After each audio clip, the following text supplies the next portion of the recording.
হরে কৃষ্ণ। চলুন আজকে উৎপন্না একাদশী ব্রত মাহাত্ম্য সম্পর্কে জেনে নিই। উৎপন্না একাদশী। অর্জুন বললেন, হে দেব, অগ্রহায়ণের পুণ্যপ্রদায়ী কৃষ্ণ পক্ষের একাদশীকে কেন উৎপন্না বলা হয় এবং কি জন্যই বা এই একাদশী পরম পবিত্র ও দেবতাদেরও প্রিয় তা জানতে ইচ্ছা করি। আপনি কৃপা করে আমাকে তা বলুন। শ্রী ভগবান বললেন, হে পৃথাপুত্র, পূর্বে সত্যযুগে মৌর নামে এক দানব ছিল। অদ্ভুত আকৃতি বিশিষ্ট সেই দানবের স্বভাব ছিল অত্যন্ত কোপন। সে দেবতাদেরও ভীতিপ্রদ ছিল। যুদ্ধে দেবতাদের এমনকি স্বর্গরাজ ইন্দ্রকে পর্যন্ত পরাজিত করে স্বর্গ থেকে বিতাড়িত করেছিল। এইভাবে দেবতারা পৃথিবীতে বিচরণ করতে বাধ্য হয়েছিল।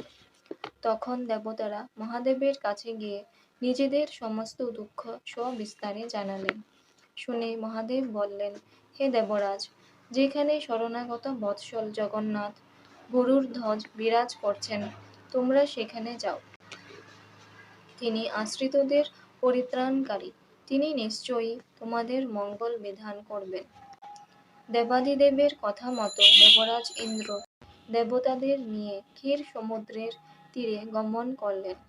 জলে শায়িত ভগবান শ্রী বিষ্ণুকে দর্শন করে দেবতারা হাত জোড় করে তার স্তব করতে লাগলেন। ইন্দ্রের কথা শুনে ভগবান নারায়ণ বললেন, হে ইন্দ্র, সেই মূঢ় দানব কি রকম, সে কেমন শক্তিশালী তা আমায় বলো। ইন্দ্র বললেন, হে ভগবান, প্রাচীনকালে ব্রহ্মবংশে তালজঙ্ঘা নামে এক অতি পরাক্রমী অসুর ছিল। তারই পুত্র সেই মূঢ় অত্যন্ত বলশালী, ভীষণ উৎকট ও দেবতাদেরও ভয় উৎপাদনকারী। সে চন্দ্রাবতী নামে এক পুরীতে বাস করে। স্বর্গ থেকে আমাদের বিতাড়িত করে তার স্বজাতি কাউকে রাজা, কাউকে অন্যান্য দিকপাল রূপে প্রতিষ্ঠিত করে এখন সে দেবলোক সম্পূর্ণ অধিকার করেছে। তার প্রবল প্রতাপে আজ আমরা পৃথিবীতে বিচরণ করছি। ইন্দ্রের কথা শুনে ভগবান দেবদ্রোহীদের প্রতি অত্যন্ত ক্রোধান্বিত হলেন।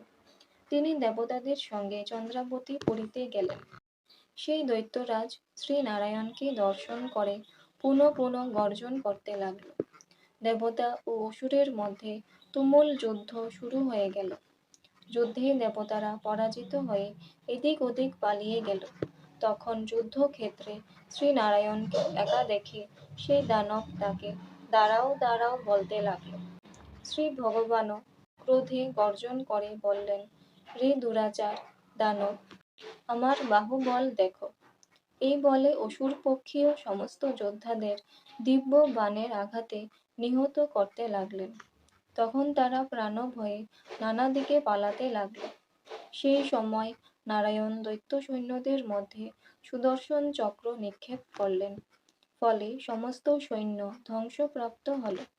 একমাত্র মূঢ় অসুরই জীবিত ছিল। সে অস্ত্র যুদ্ধে নারায়ণকেও পরাজিত করল। তখন নারায়ণ দৈত্যের সাথে বাহুযুদ্ধে লিপ্ত হলেন। এইভাবে দেবতাদের হিসাবে 1000 বছর যুদ্ধ করেও ভগবান তাকে পরাজিত করতে পারলেন না। তখন শ্রীহরি বিশেষ চিন্তান্বিত হয়ে বদরিকা আশ্রমে গমন করলেন। সেখানে সিংহাবতী নামে একটি গুহা আছে।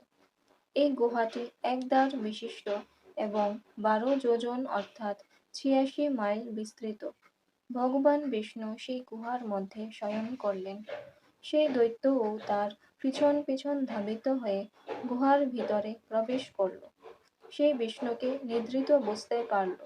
অত্যন্ত আনন্দিত হয়ে ভাবতে লাগলো, আমার কাছে যুদ্ধে পরাজিত হয়ে বিষ্ণু এখানে গোপনে শুয়ে আছে। এখন আমি তাকে অবশ্যই বধ করব।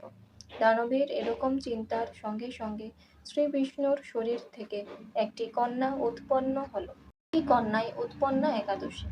তিনি রূপবতী, সৌভাগ্যশালিনী, দিব্য অস্ত্র শস্ত্র ধারিণী ও বিষ্ণু তেজসম্ভূতা বলে মহা পরাক্রমশালী ছিলেন। দৈত্যরাজ সে স্ত্রী রূপিণী দেবীর সাথে তুমুল যুদ্ধ শুরু করল।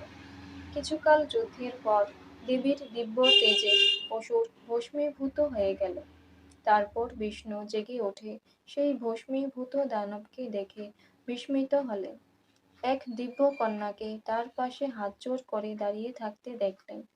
বিষ্ণু বললেন, হে মহাপরাক্রান্ত উগ্রমূর্তি, এই মূঢ় দানবকে কে বধ করল? যিনি একে হত্যা করেছে তিনি নিশ্চয়ই প্রশংসনীয় কর্ম করেছে। সেই কন্যা বললেন, হে প্রভু, আমি আপনার শরীর থেকে উৎপন্ন হয়েছি। আপনি যখন ঘুমিয়েছিলেন তখন এই দানব আপনাকে বধ করতে চেয়েছিল। তা দেখে আমি তাকে বধ করেছি। আপনাদের কৃপাতেই আমি তাকে বধ করতে পেরেছি। এই কথা শুনে ভগবান বললেন, আমার পরাশক্তি, তুমি একাদশীতে উৎপন্ন হয়েছ, তাই তোমার নাম হবে একাদশী। আমি এই ত্রিলোকে দেবতা ও ঋষিদের অনেক বর প্রদান করেছি। হে ভদ্রে, তুমিও তোমার মনমতো বর প্রার্থনা করো, আমি তোমাকে তা প্রদান করব। একাদশী বললেন, হে দেবেশ, ত্রিভুবনের সর্বত্র আপনার কৃপায় সর্ববিঘ্ন নাশিনী ও সর্বদায়িনী রূপে যেন পরম পূজ্য হতে পারে এই বিধান করুন। আপনার প্রতি ভক্তিবশত যারা শ্রদ্ধা সহকারে আমার ব্রত উপবাস করবে তাদের সর্বসিদ্ধি লাভ হবে, এই বর প্রদান করুন। ভগবান বিষ্ণু বললেন, হে কল্যাণী, তাই হোক। উৎপন্না নামে প্রসিদ্ধ তোমার ব্রত পালনকারীর সমস্ত ইচ্ছা পূর্ণ হবে। তুমি তাদের সকল মনোবাসনা পূর্ণ করবে, এতে কোনো সন্দেহ নেই। তোমাকে আমার শক্তি বলে মনে করি, তাই তোমার ব্রত পালনকারী সকলে আমারই পূজা করবে। এর ফলে তারা মুক্তি লাভ করবে। তুমি হরিপ্রিয়া নামে জগতে বিখ্যাত হবে। তুমি ব্রত পালনকারীর শত্রু বিনাশ, পরম গতি দান এবং সর্বসিদ্ধি প্রদান করতে সমর্থ হবে। ভগবান বিষ্ণু এইভাবে উৎপন্না একাদশীকে বরদান করে অন্তর্হিত হলেন। সমস্ত ব্রতকারী দিবারাত্রি ভক্তিপরায়ণ হয়ে এই উৎপন্না একাদশীর উৎপত্তির কথা শ্রবণ কীর্তন করলে ভগবান শ্রী হরির আশীর্বাদ লাভে ধন্য হবেন।